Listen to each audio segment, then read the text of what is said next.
Is this budget going to be the final nail in the coffin for property investors? We've seen so much policy come out of the government, not just Labour, but also before them the Conservative, that seems to be anti-landlord. Is this the final tipping point that's going to cause most landlords to go, you know what, it's just not worth it anymore?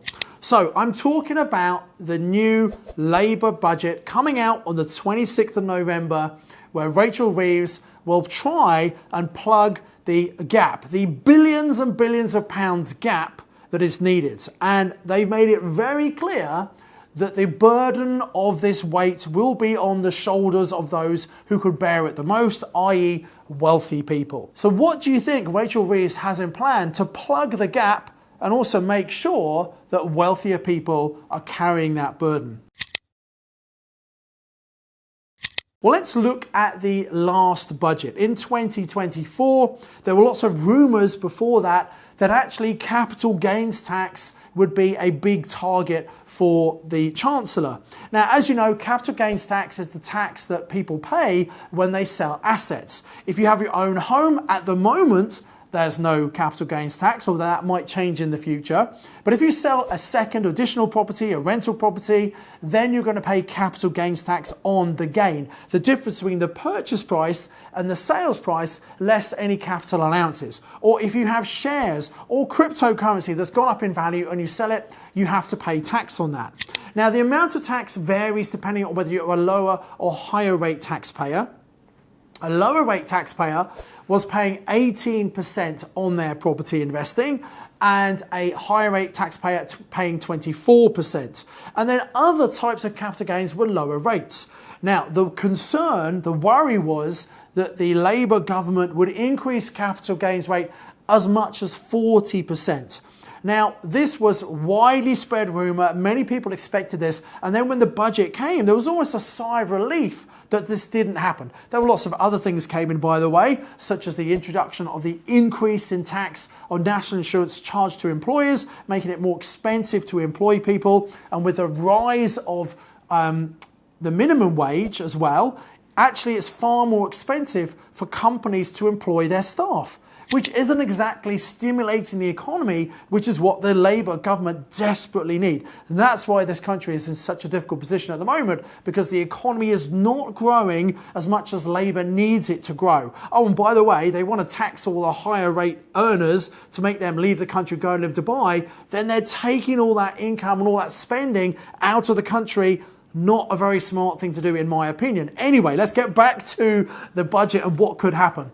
Now, apparently, the research from HMRC was that if capital gains tax was massively increased, particularly for people selling investment properties, well, actually that would be a deterrent to stop people selling their properties. Rather than selling, they would just hold on to those properties. And in fact, despite increasing the amount of tax they charge, the tax revenue would probably come down. So although it might have been an idea on the table being considered, in all, they decided not to do it because it probably wouldn't generate the extra revenue they wanted. In fact, it might reduce the amount of tax collected from that particular stream of revenue.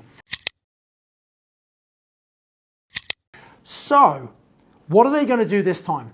Well, because they actually increased the other types of capital gains to be in line with those charged for property, I think that's left the door wide open to have an increase in capital gains tax. Now, will that happen? Well, no one, apart from maybe Rachel Reeves and some of the ministers, know what's going to happen. But I think that is a big possibility. I don't think it will go up as much as 40%, but it might go up to 25%, might go up to 30%.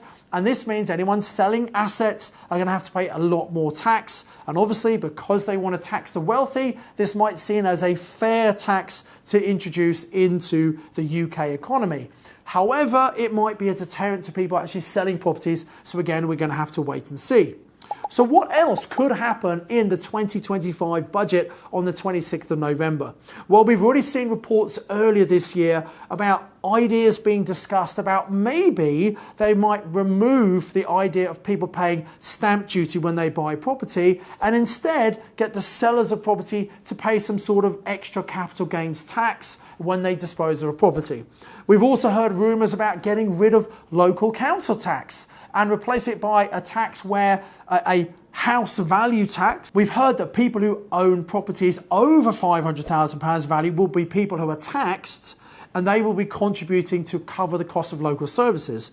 Now, that sounds incredibly unfair given that the average property in London is already over 500,000. So why should people who own properties in the south and southeast, it might be the same property as a property up north, which is a lot lower value, why should those people be penalised and pay more money every single month just to subsidise people up north who aren't going to be contributing at all, or people live in cheaper houses? That doesn't seem very fair, especially with the increased costs that people are having because of interest rates going up, so their mortgages are costing more as well.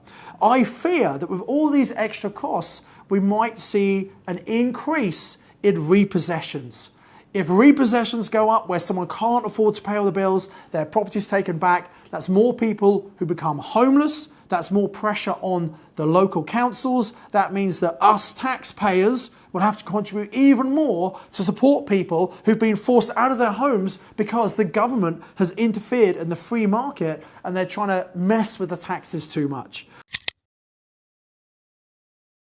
Just to be fair, I don't think we can point our finger and blame the Labour government for everything. I think actually the rot started with the Conservative government, who had some crazy policies such as Section 24, which is where if you own property in your own name and you have a mortgage, which most investors do, and you're a high rate taxpayer, you pay a lot more tax. That's why most people investing are putting their properties into a property company, which is not affected by Section 24. I say not affected by Section 24, I should have said not affected by Section 24 yet, because maybe that's another area where the government might say, you know what, why should there be discrimination between people who own property in their own name and people who own property in a company?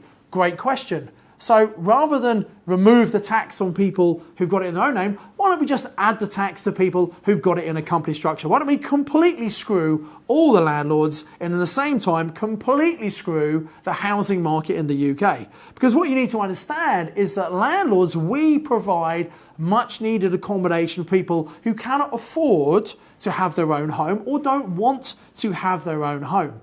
The 2.5 million landlords in the UK who are providing something like over 14 million homes as part of the private rental sector. If we weren't here providing this stock, this country really would be in a much worse position. Rents would be much higher, there just would not be enough accommodation, there'd be a lot more homeless people, and the councils and then ultimately us taxpayers would have to pick up that bill.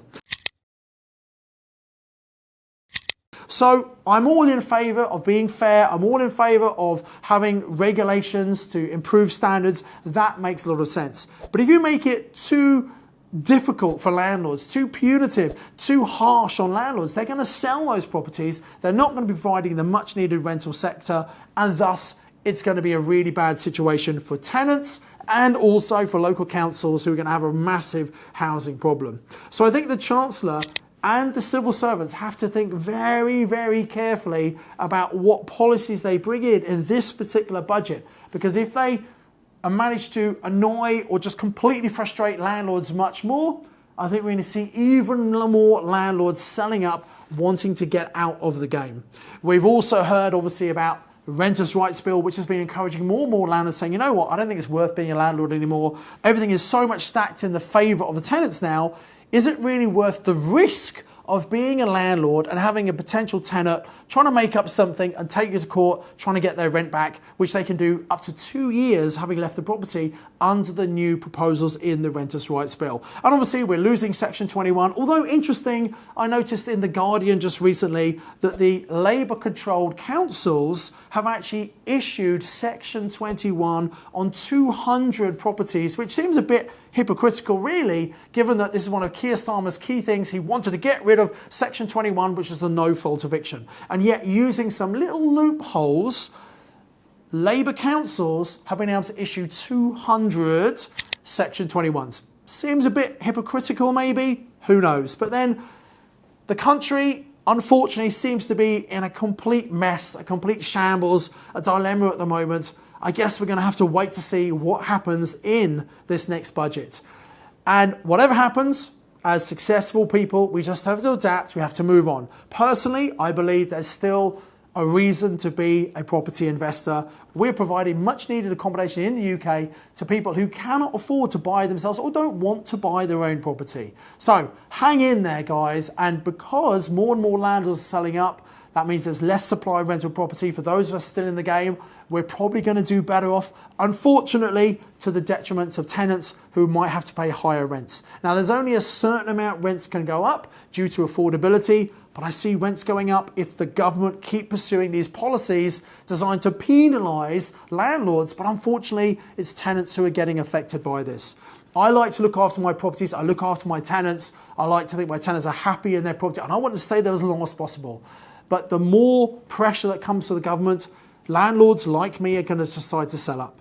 I think we're going to have to wait and see what happens, and I will do a full update video after the budget, breaking it down for you step by step, exactly the impact on you and your property investing. In the meantime, I hope you do like this video. Come and comment below. What do you think is going to happen in the next budget? Make sure you like the video because it helps the algorithms. And look, we get a lot of people watching these videos who aren't necessarily subscribed to the channel. Please come and subscribe to the channel, hit the bell icon to make sure you're notified anytime these new video comes out.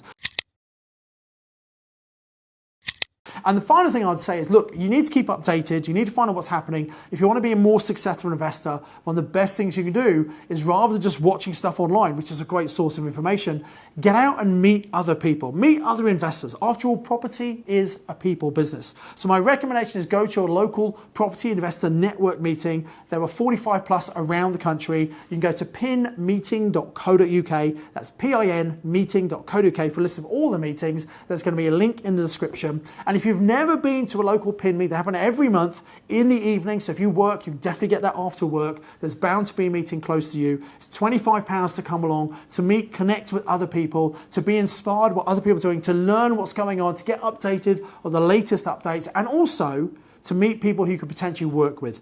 It's a bargain at £25. But if you've never been to one yet, simply use the voucher code, which is YouTube. So go to pinmeeting.co.uk, find your local meeting. When it goes to the payment page, click where it says pay with a voucher, use the word YouTube. It's your first time, it will bypass the payment page, and you can come along and check it out for yourself to see for yourself what you've been missing out on and how you can become a more successful investor.